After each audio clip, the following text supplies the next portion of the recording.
Good morning, everybody. This is Dr. Balkner coming here. We're going to do a quick week 3 review.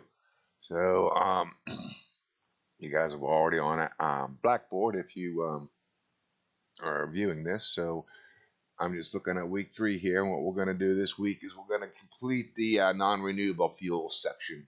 Okay, we're going to talk about natural gas and then we're going to do oil. We'll talk about the consequences and what we're doing with that. Remember, we already talked about a little bit about fracking. That is big in both these industries, and now we're going to talk about the industries in more of a specific terms. But that technology is definitely in the headlines today, as you'll see in this in some of your readings here that you have. All right. So the objective, we're going to learn about the state of of oil and natural gas industry in the United States and around the world. We're going to list and articulate the pros and cons of both of these industries. Understand the many basic principles of converting this natural gas and oil into usable energy. There's a lot of different techniques out there, believe it or not. It's a great stored ancient sunlight for us. I mean, it's one heck of a storage unit, and we need to get that around the world somehow. And it's pretty interesting how we do all this. It's kind of crazy. Um, and we'll understand some of the geopolitical concerns of the natural gas and oil industry. It is huge. I mean, remember that natural gas and oil and all these energy sources are unevenly distributed, and those nations that have this unevenly distributed resource have an advantage over the other ones due to the way our economy is running. So there's a lot of push and pull and tugs and deals being made in this industry. Okay. Um, so we got a couple of readings I want you to read here, and that's going to be for your assignment. These are going to be for your assignment, which is just going to be a discussion thread on peak oil and natural gas. Okay. And here's your assignment here for this week. I think I had that due on Saturday at midnight or something like that, or Sunday at midnight or something like that. All right. But I just want you to review through these different readings. Okay. And we're going to concentrate the readings on what's called peak oil. You guys might have heard about this before or not. I have two basic articles right here that are just about peak oil, and this one says no. This one is talking about the report death of peak oil has been greatly exaggerated. So there's some pros and cons. Some people think peak oil is real. Some people think peak oil is wrong. All right. And I kind of want to see what you guys think. So I put up this one that's kind of real. I also have a link to one that kind of disputes peak oil. All right. And do some extra research too on your own if you find it kind of interesting, because there's a lot of different takes on this peak oil thing. Okay. And maybe I'll definitely tell you my opinion of peak oil as we go through these presentations this week. Okay. So you're going to find out what I think about it. All right, so here's one from Forbes. Whatever happened to peak oil? Okay, and then also I have this link to the Post Carbon Institute. The people you already listened to the podcast. Okay, and they have a really good report about peak oil. It's called Drilling Deeper, a reality check on the government's forecast for lasting tight oil and gas boom. All right, so this includes actually natural gas as well. And you could download the whole report from this link. Okay, and I don't expect you to read through all this whole report and understand it in detail. But please just browse through it and look at it, because there's the way I look at peak oil, I look at it as a data-driven process. All right, and I also look at each one. Remember, we're chasing these carbon chains. All right, well, and each grade of coal has a better carbon chain, a different carbon chain. Each grade of oil has a different carbon chain. Each grade of natural gas has a different carbon chain. So what we're trying to do is, what I do is I actually put them in different pots. Right? This fracking oil and this fracking gas is not the same kind of gas in oil that we're getting. All right, this black crude that we've been using for years and years and years is not the same as the bitumen we are getting out of the oil sands, or the creogen we're getting out of the shale. Okay, They have different names because they're different carbon chains. All right, so that's how I break down this peak oil thing. All right, but just browse through this and read through some of the data. All right, I think you might appreciate it and give you a little bit of more of a historical data.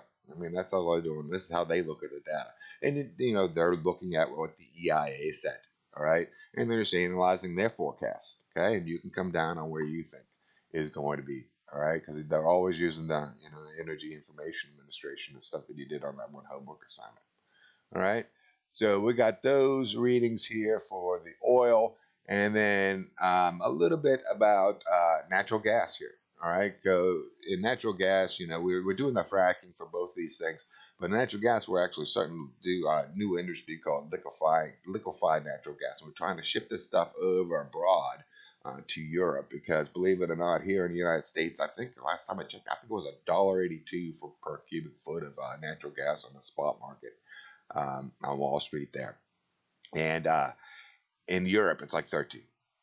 All right. So, of course, the people want to be able to get this natural gas over to Europe so they can use it. And how we do that is actually what we do is do something called making it to liquefied natural gas. All right. And I'll talk about this a little bit in the presentation, but these things go into a little bit more detail for you. All right, so look through here and you can see some of the projects that these people are actually doing. All right, and how what these things look like and what they actually do, and you can learn about the engineering behind all this stuff. It's kind of neat. All right, and it's amazing how we can take this gas, turn it into a liquid, get it all the way over to Europe, and then turn it into a gas again. Right? And sometimes we can just use it as a liquid. Right? But we can do this also, remember, with hydrogen. We can turn hydrogen into a liquid too. All right? That's actually how the space shuttle takes off. Liquid hydrogen. It's not gasoline. It's not diesel fuel in that thing. Right? It's actually hydrogen. That has the biggest bang for the buck. But it's pretty neat how we have designed our liquid fuel capacity. Okay, and there's a couple more here on this. Going there and going far too far back. There's a couple other readings here talking about the geopolitical stuff. All right. If you remember in my last presentation, I kind of talked about how that last thing I kind of laughed about them saying that the United States was bigger than Russia because we put sanctions on Russia so they can't do things. All right, so they can't get that gas out. And right now, United States and Germany and Russia are in disputes because Germany wants to be able to get Russia's natural gas, and they're putting in this pipeline across the Baltic Sea so they can buy natural gas off of Russia. And the United States is putting sanctions on the bank that's controlling all this stuff and not letting this pipeline go through as planned because they can't get the financing. So we're playing a little bit of geopolitical stuff saying, hey, don't be putting it this pipeline. Take our liquefied natural gas in the port that we're building in New Jersey and let us ship it right over to you. Right? Let's do it that way instead. So, I mean, it's a crazy crazy thing to watch, right? So there's a couple of different readings about the Russia and Russia, Germany, and United States. The Nord Stream 2. Germany unhappy with the new U.S. sanctions. Right? A couple articles, and you can look up some more articles too on this. This is pretty popular in the news if you haven't heard about it already. All right. So that's what week 3 is going to be about. Nothing too hard. I don't think we got just one homework assignment. You guys already did your no, 2 homework assignments. Sorry.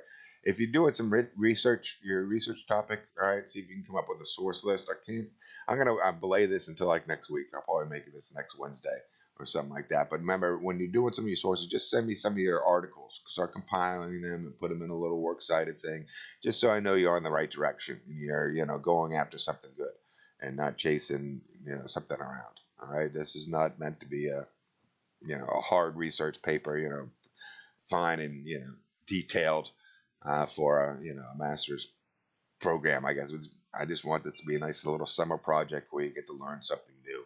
All right, but I want to also check over your list. So we're going to switch that one until next week. All right, so you get started and start getting some of your articles. All right, so the only homework assignment is going to be this peak oil discussion thread. All right, and I just want you to concentrate on talk about the concept of peak oil, whether or not you think it's right or not, and if it exists. Are we going to innovate our way out of it, or are we in big trouble? All right. Also, then I want you to add whether or not you think there could be peak natural gas. All right, and are we causing the same kind of geopolitical problems we had with oil over these years? All right, I like to say that some of this natural gas fracking stuff that we're doing is kind of insanity. We're doing the same thing over and over again, expecting a different result, not only environmentally but also geopolitically and sustainability and all that other stuff. Kind of makes me go, oh. All right. So, any questions? Feel free to give me an email and reach out. Okay. Thanks, guys.